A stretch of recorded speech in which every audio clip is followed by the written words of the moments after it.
नेकपाका महासचिव नेत्रविक्रम चन्द विप्लवज्यू,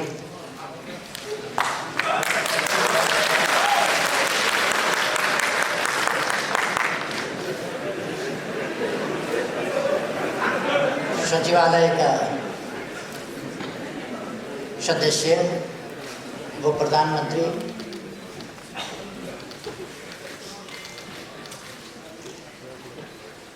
गृहमंत्री जी, माननीय ज्योति सुभाष निरांग जी, वार्ता टोली का अर्का नेता खड्गबहादुर विश्वकर्मा प्रकांड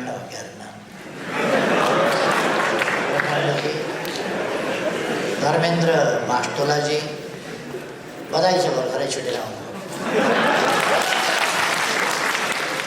यदि थोरै जेल बसेर छुट्न पाएको त्यो अब त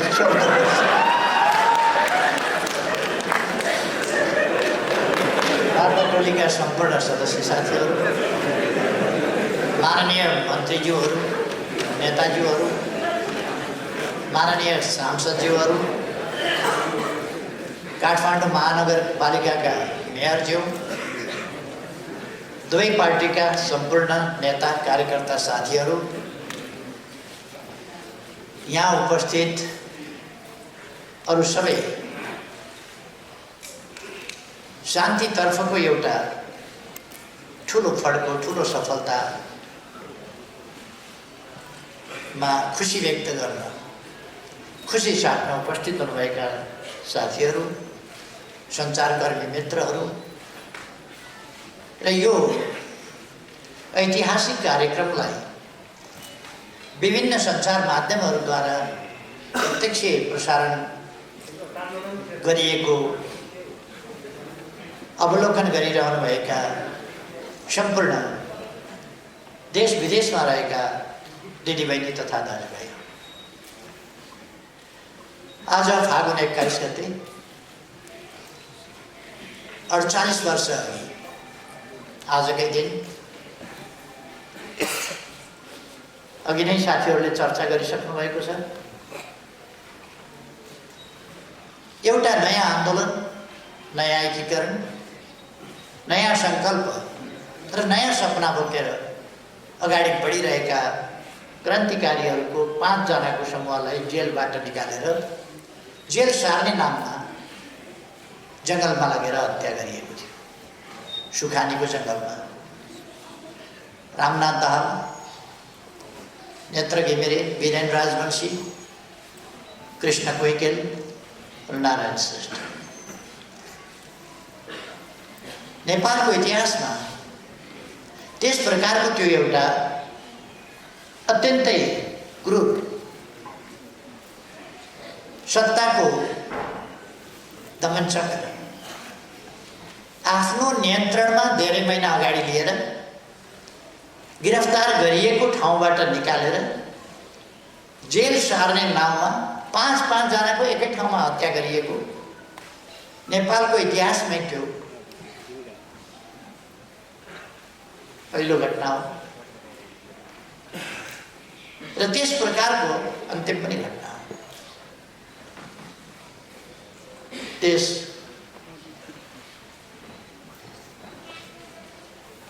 अपराधपूर्ण घटनामा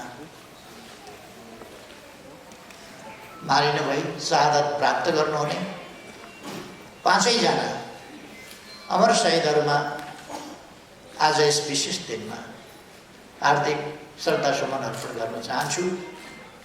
सबै न्यायप्रेमी जनताको तर्फबाट, परिवर्तन प्रेमी जनताको तर्फबाट।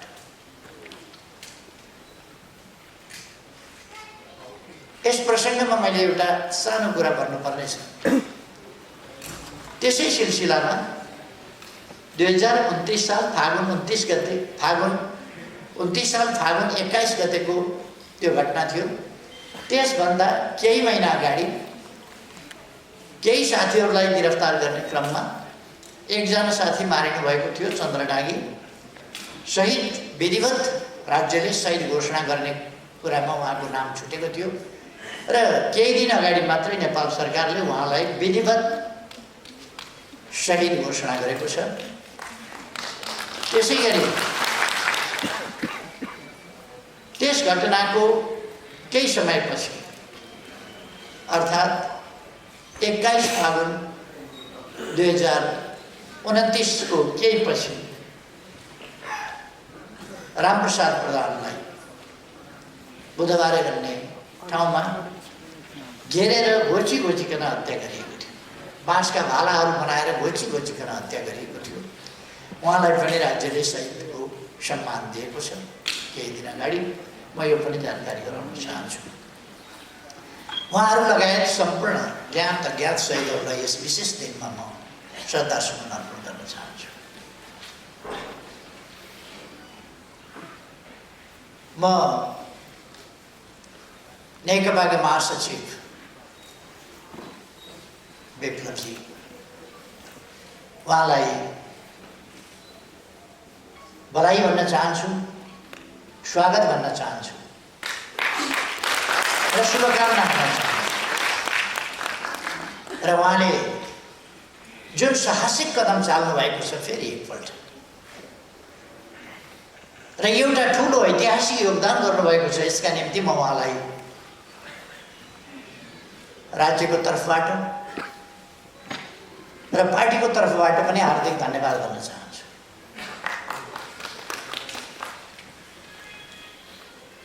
नेपाली जनताले, नेपाली समाजले, नेपाल राष्ट्रले सम्पूर्ण शान्ति खोजेको छ।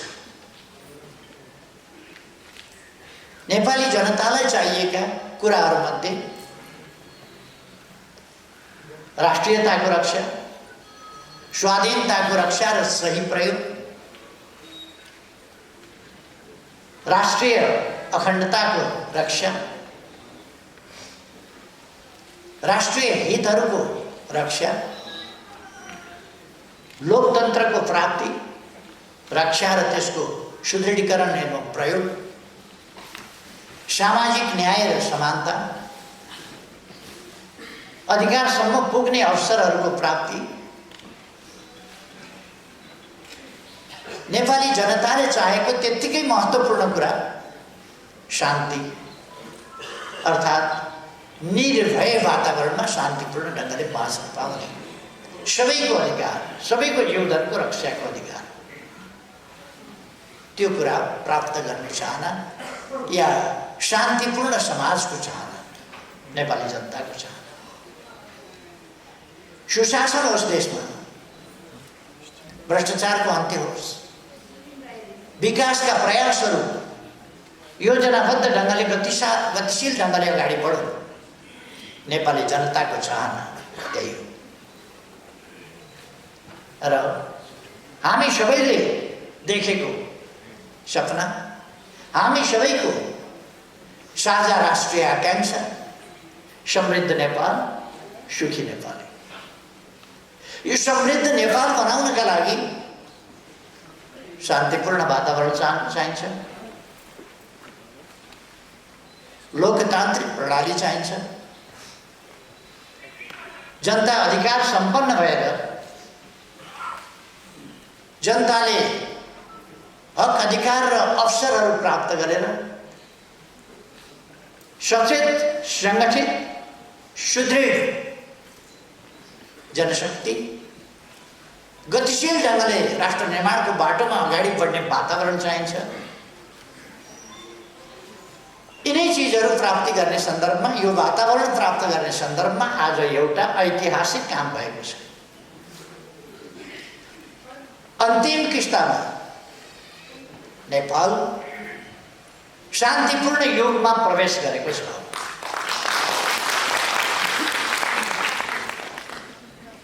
अब नेपालमा हिंसात्मक द्वन्द्व छैन। अब नेपालमा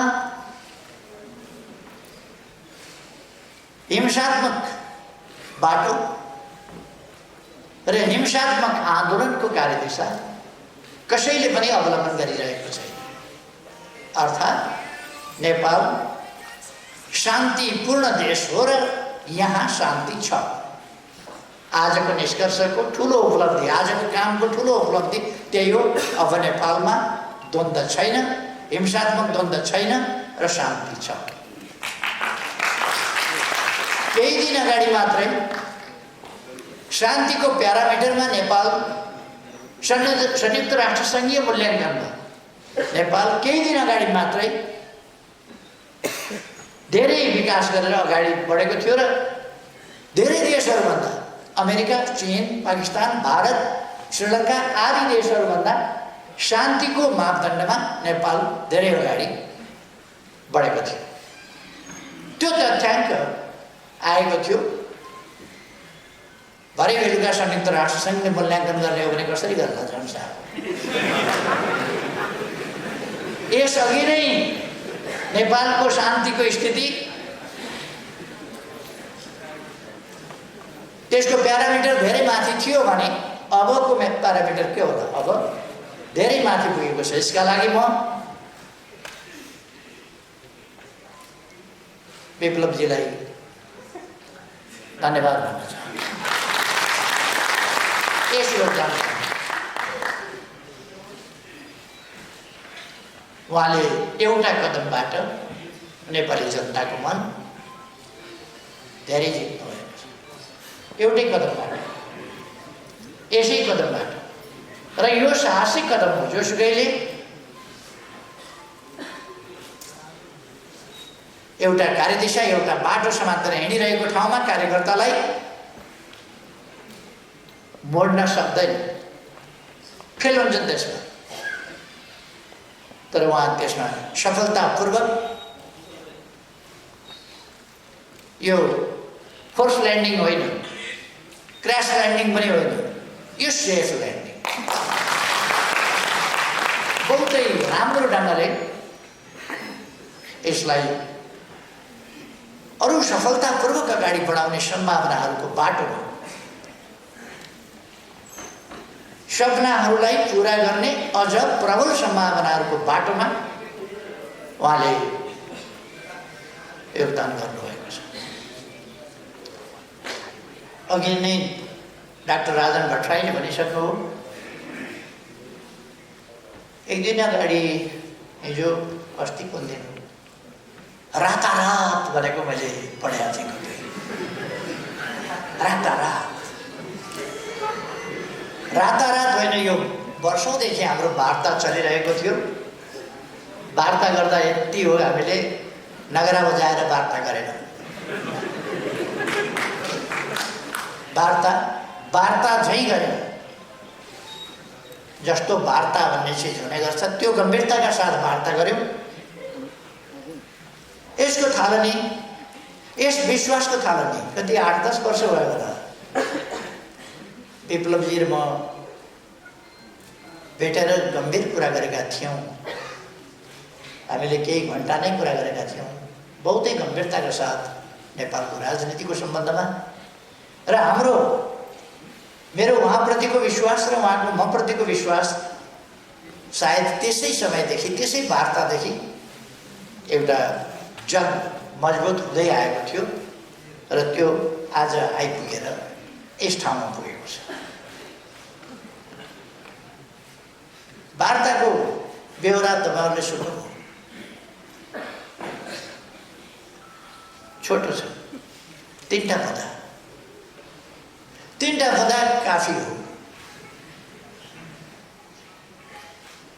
अष्टादश पुराणेषु व्यासस्य वचनं द्वयम्। 18 पुराणमा व्यासले के भन्यो भन्दा 2टा कुरा भन्यो। 18 पुराणको निष्कर्ष 2टा कुरामा व्यासले भने, परोपकार पुण्याय पापाय परपीडनम। धेरै वार्ताहरूको निष्कर्ष, धेरै कुराहरूको निष्कर्ष त्यति छोटा 3वटा पदाले भन्छ, कुनै समस्या आइपरे छलफल र वार्ताबाटै हामी टुङ्ग्याउने छौँ, कुस्ती खेल्दैन। छलफल र वार्ताबाटै टुङ्ग्याउँछ, एउटा निष्कर्ष। उहाँहरूले शान्तिपूर्ण बाटोबाट आफ्ना विचारहरू कार्यान्वयन गर्नुहुनेछ। उहाँहरूको नेपाल कम्युनिस्ट पार्टी आफ्नै पार्टी छ, त्यसले गतिविधि गर्छ, त्यसले सङ्गठन गर्छ, शान्तिपूर्ण ढङ्गले गर्छ। दोस्रो कुरा, शान्तिपूर्ण ढङ्गले गर्ने भइसकेपछि उहाँका नेता कार्यकर्ताहरू प्रक्रिया पुरा गरेर हामी मिलाएर छोड्ने क्रम अगाडि बढाउँछौँ र छोड्छौँ। मुद्दा मामिलाहरू छन् भने त्यसलाई अन्त्य गरिन्छ। धर्मेन्द्रजी भर्खर छुटेर आउनुभएको छ। छुट्ने सिलसिला त सुरु भइसक्यो, छुटिसक्नु, सहभागी भइसक्नु हो नेता, अरू पनि छुट्छ। अर्थात् यसले अब नेपाललाई एउटा नयाँ दिन मात्रै होइन, नयाँ युगमा प्रवेश गराएको छ। हामी हरेक कुरा एउटा युग परिवर्तनकारी ढङ्गले काम गरिरहेका छौँ। युग परिवर्तन। गत वर्ष हामीले पृथकतावादी आन्दोलन, त्यो मान्यताका साथ चलिरहेका सीके राउतजीलाई राष्ट्रिय राजनीतिको मूलधारमा ल्यायौँ, शान्तिपूर्ण राष्ट्रिय राजनीतिको मूलधारमा। त्यही राष्ट्रिय राजनीतिको मूलधारमा आज मूलतः उहाँहरू आइसक्नुभएको छ। अब भाषाहरू मिलाउन पनि अलिकति समय लाग्छ।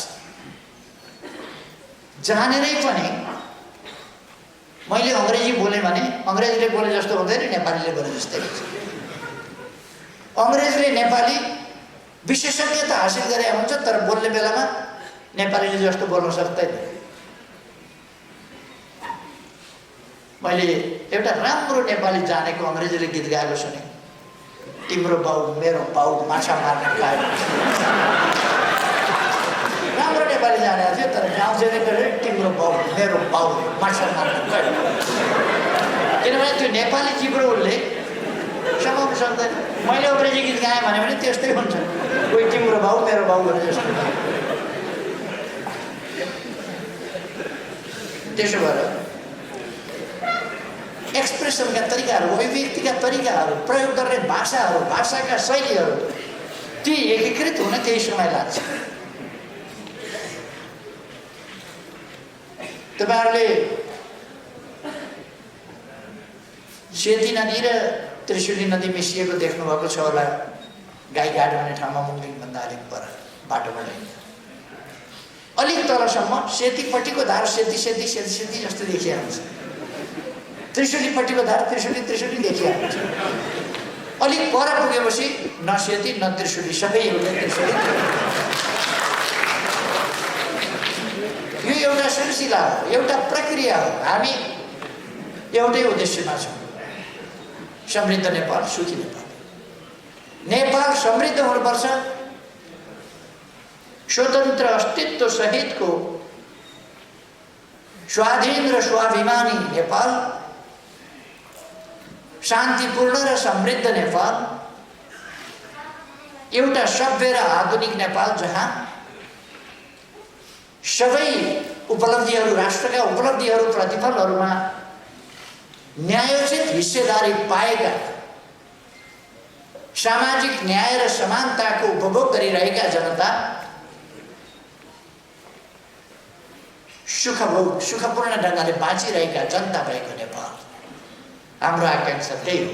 त्यसलाई हामीले संक्षिप्तमा सर्वे भवन्तु सुखिनः सर्वे सन्तु निरामया, उहिले वेदमा भन्दाखेरि त्यसो भन्थे, सर्वे भवन्तु सुखिनः। आज हामीले समृद्ध नेपाल, सुखी नेपाली भनेका छौँ।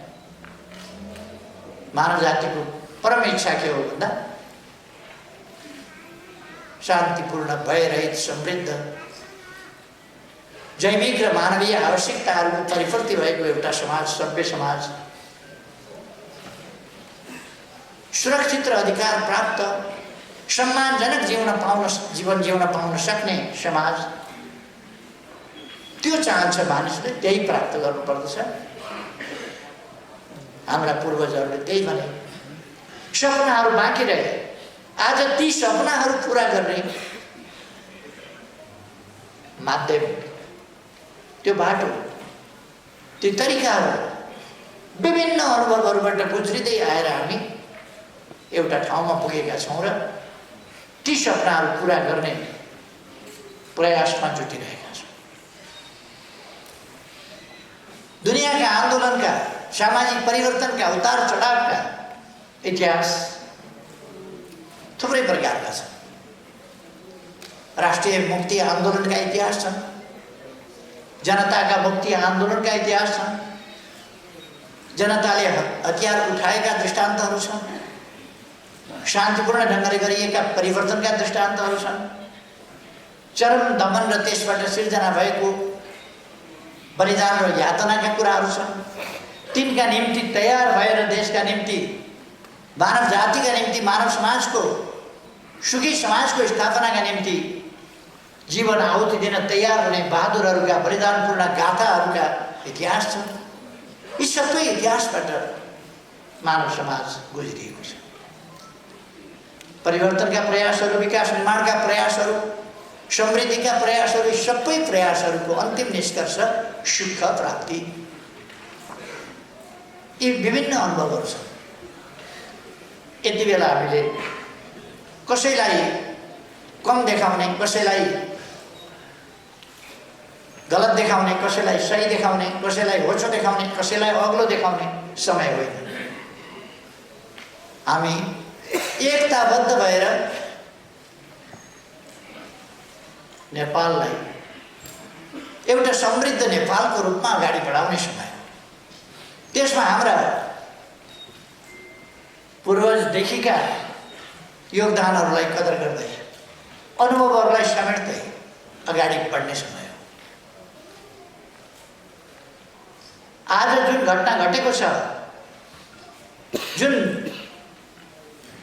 शान्तिको यात्रामा अब नेपाल नयाँ उचाइका साथ एउटा नयाँ युगमा प्रवेश गरेको छ, यसले नेपालको कम्युनिस्ट आन्दोलनमा उतार चढावपूर्ण हाम्रा जुन इतिहासहरू रहे,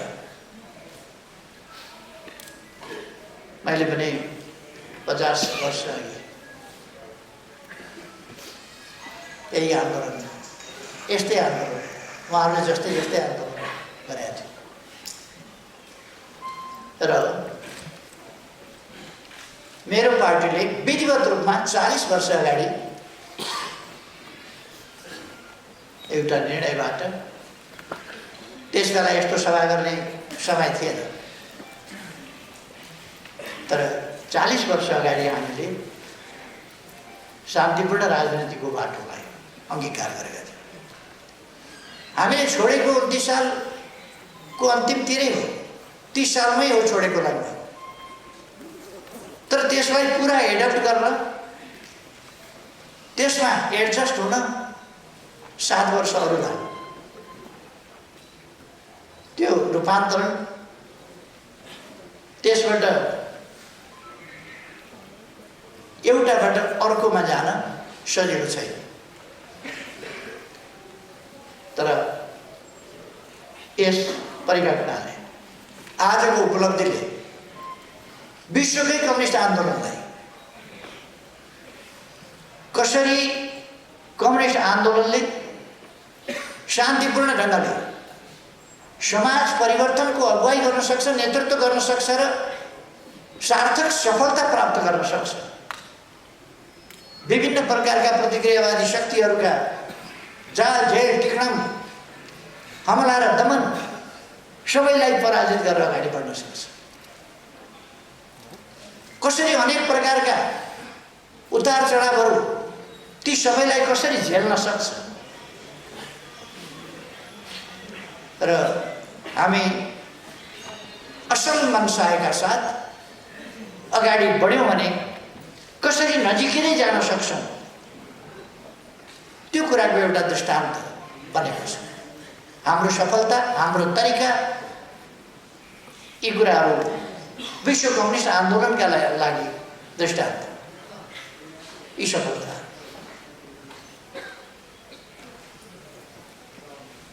अब केही मान्छेहरू बर्बादै पार्न खोज्छन् देशलाई, त्यो उनीहरूको कुरा हो। बर्बादै पार्न खोज्छन् भने संसदीय दलको बैठक गर्दैछन् भन्ने सुनेको थिएँ। कुन दलको हो थाहा छैन, दलको नेता म यहाँ छु।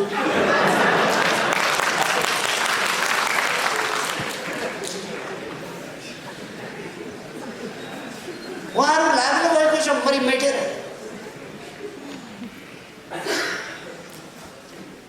मलाई उहाँहरू देखेर त अचम्म पनि लाग्छ पनि लाग्दैन पनि, किनभने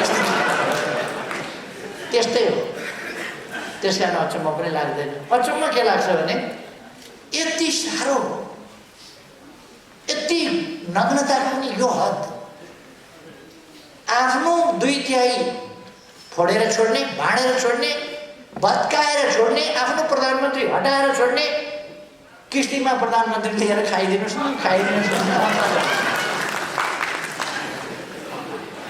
अन्त प्रधानमन्त्री खाइदिनुहोस् भनेर जाने, लिइदिनुहोस् न प्रधानमन्त्री, हामी बनाउँछौँ नि तपाईँलाई, लिइदिनुहोस् न प्रधानमन्त्री। आफ्नो 2/3 चार्ने, अनि हामी छौँ नि तपाईँका पछाडि लाग्ने भन्ने, नाविक हुन छोड्ने, हेल्म्सम्यान हुन छोड्ने, पछाडि लाग्ने, नेतृत्व गरेर छोड्ने, नेतृत्व गरिदिनुहोस् भन्न जाने। कुन आइडियोलोजीभित्र पर्छ मलाई थाहा छैन, मैले पढेको मार्क्सवादमा यो पर्दैन। मार्क्सवादका ठुला गफ गरेर सुन्छु म, त्यो मार्क्सवादको कुरा व्यक्त। एउटा अलिकति भ्रम छर्न खोजिएको छ, हामीले प्रधानमन्त्रीको यसलाई प्रस्ताव राख्यौँ, उसलाई प्रस्ताव राख्यौँ भनेर हामी कसैलाई पनि प्रधानमन्त्रीको प्रस्ताव अनुचित ढङ्गले राख्नेवाला छैन। हामी प्रधानमन्त्रीको प्रस्ताव कसैलाई राखेका पनि छैन, राख्दैन। हामीले भनेको त देशको राजनीतिलाई अस्थिरतातर्फ धकेलियो, अस्थिरतातर्फ जान नदेऊ, लोकतन्त्रको हुर्मत लिने काम हुन लाग्यो। त्यसकारण स्थिरता स्थायित्वतर्फ, लोकतन्त्रको सही अभ्यासतर्फ जाउँ भनेर हामीले प्रतिनिधि सभा विघटनको प्रस्ताव गरेका थियौँ र विघटन गराएका थियौँ। अब फिर्ता आएको छ, फिर्ता आएपछिको तमासा सुरु भएको छ फेरि। यो तमासा नेपाली जनताले हेर्दै जानु पर्ला, यसका परिणामहरू भोग्दै जानु पर्ला। तर म के आश्वस्त पार्न चाहन्छु भने यस देशमा हाम्रो पार्टी पनि छ, हाम्रो पार्टी पनि छ। अहिले सरकार ढाल्ने बहुतै गम्भीर प्रयास, उद्यमको प्रयास भइरहेको छ सरकार ढाल्ने। यो त 73 सालमा पनि ढालेको थियो नि एकपल्ट सरकार। मैले त्यस बेला भनेको थिएँ, हामी जस्केलाबाट होइन, झ्यालबाट छिरेर होइन, भेन्टिलेसनबाट छिरेर होइन, हामी मूल सडकबाट, मूल ढोकाबाट छिरेर फेरि सरकारमा आउँछौँ निर्वाचनको माध्यमबाट। नभन्दै 74 को निर्वाचनको माध्यमबाट, निर्वाचनको बाटोबाट, हाइवेबाट हिँडेर सिंहदरबारको मूल गेटको ढोका खोलेर हामी भित्र पर्छ। अध्यक्ष हुनु पर्यो भने महाधिवेशनमा लडेरै हुने, ब्याङ्केटमा मान्छे बोलाएर यहाँ म महादेव महासचिव भएँ, अध्यक्ष भएँ, त्यो तरिका हामी गर्दैन। प्रधानमन्त्री हुनु पर्यो भने निर्वाचनको माध्यमबाट चुनिएर, छानिएर, जनताको प्रतिनिधिको हैसियतले, जाल जेल टिक्रमको प्रतिनिधि पात्रको हैसियतले होइन, त्यस हैसियतले हामी फर्किन्छौँ। त्यसर्थ केही मान्छेले कम्युनिस्ट आन्दोलनको बदनाम गरे पनि कम्युनिस्ट आन्दोलन बदनाम हुने स्थितिमा छैन। यसका योगदानहरू, यसले विकासका काम जसरी गरेको छ त्यस हिसाबले अहिलेको सरकार बिल्कुल सफल सरकार, विकासका काममा, निर्माणका काममा, भ्रष्टाचार विरुद्धमा, तमाम कुराहरूमा यसले सफलतापूर्वक अगाडि बढेको छ र संयुक्त राष्ट्रसङ्घले नेपाललाई अब अल्प विकसितबाट विकासशील राष्ट्रलाई स्तरोन्नति गर्ने सिफारिस गरिसकेका छ। हामी सन् 2030 भित्रै दिगो विकास लक्ष्यहरू प्राप्त गर्ने उद्देश्यमा डटेर लागेका छौँ र त्यस अगावै हामीले ती लक्ष्यहरू प्राप्त गर्नेछौँ।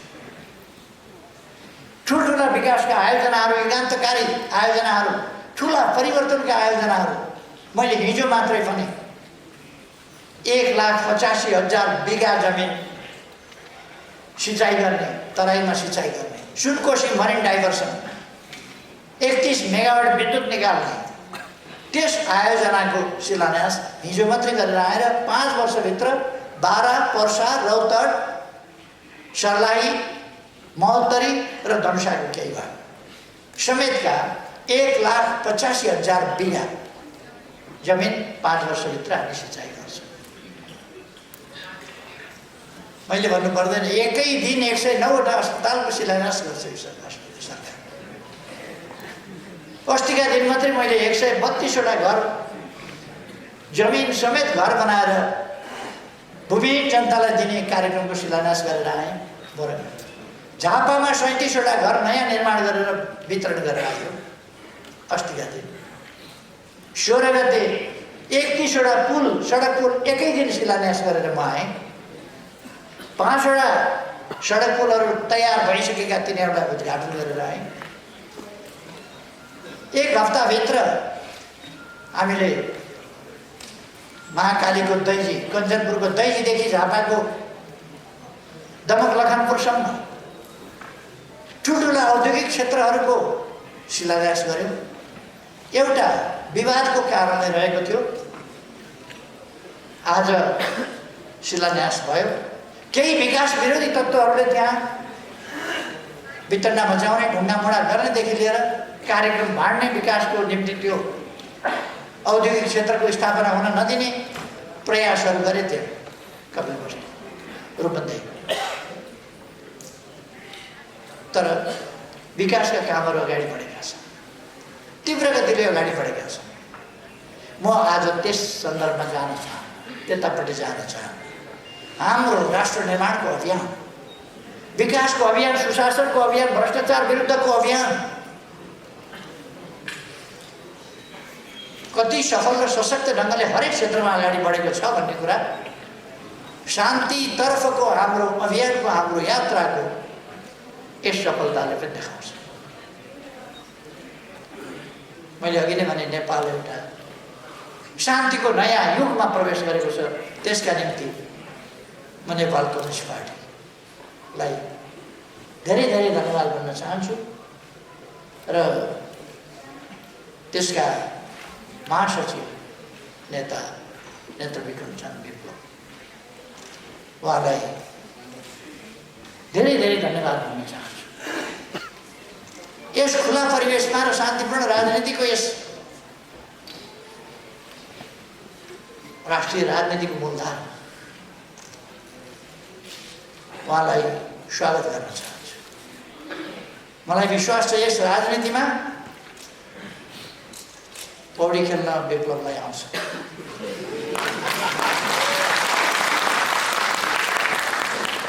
उहाँ यसमा पौडी खेलेर